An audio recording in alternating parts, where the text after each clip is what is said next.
Hi అందరికీ. Paneer biryani, chicken, mutton ఏ బిర్యానీకి తీసిపోదండి. ఈజీగా తొందరగా అయిపోయేది. ఇది పూర్తిగా నా స్టైల్లో నేను చేసిన వంట. అండ్ ఇది నేను తొలి ఏకాదశి రోజు చేసిన. ఎందుకంటే మేము ఆ రోజు నాన్ వెజ్ తినం కాబట్టి ఆయిల్ తక్కువ వేసి చేసిన. ఎందుకంటే డాడీ అంత ఆయిల్ వేస్తే తినడు కాబట్టి. పండగ రోజు మీరేం చేసుకున్నారో కామెంట్ సెక్షన్లో కామెంట్ చేయండి.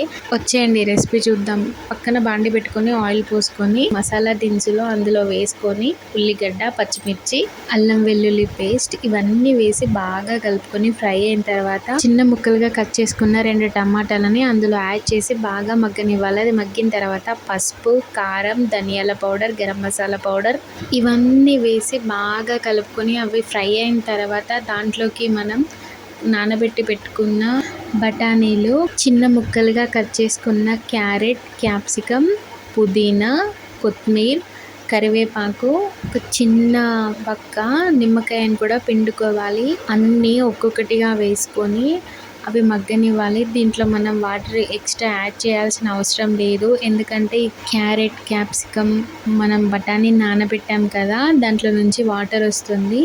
ఇంకా వాటర్ ఏమి యాడ్ చేయాల్సిన అవసరం లేదు. దీంట్లోకి ఒక 100 గ్రామ్స్ పెరుగును కూడా యాడ్ చేసుకోవాలి.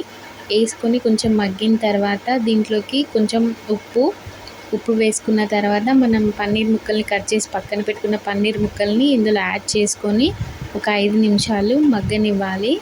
5 నిమిషాల కంటే ఎక్కువ మగ్గాల్సిన అవసరం లేదు. పక్కన ఇంకొక బాండీ పెట్టుకొని 2 లీటర్ వాటర్ని పోసుకొని దాంట్లోకి మసాలా దినుసులు, ఉల్లిగడ్డ, పచ్చిమిర్చి, అల్లం వెల్లుల్లి పేస్ట్, ఉప్పు, బిర్యానీ మసాలా, కొంచెం గరం మసాలా యాడ్ చేసుకొని కొత్తిమీర, పుదీనా, కరివేపాకు ఇవన్నీ వేసుకొని సగం నిమ్మకాయ వక్కని పిండుకోండి.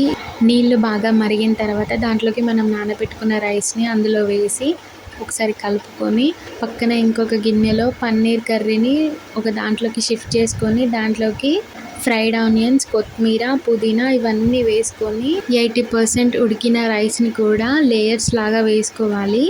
ఇది వేసుకున్న తర్వాత దీనిపై నుంచి ఫుడ్ కలర్ వేసుకోండి. అది ఆప్షనల్, మీకు నచ్చితే వేసుకోండి, లేకపోతే లేదు, స్కిప్ చేసేయండి. కొత్తిమీర, పుదీనా, కొంచెం కరివేపాకు, ఫ్రైడ్ ఆనియన్స్ వేసి కొంచెం బిర్యానీ మసాలాను కూడా పైనుండి అట్లా చల్లుకోండి. దమ్కి పెట్టండి. కరెక్ట్గా ఒక 25 మినిట్స్ లో ఫ్లేమ్లో పెట్టండి. మన పన్నీర్ బిర్యానీ రెడీ అయిపోతుంది. బిర్యానీకి కాంబినేషన్గా నేను క్యాప్సికమ్ కర్రీ చేసి అండ్ పెరుగు రైతా. నా వీడియోస్ కనుక మీకు నచ్చినట్టయితే లైక్, షేర్, సబ్స్క్రైబ్.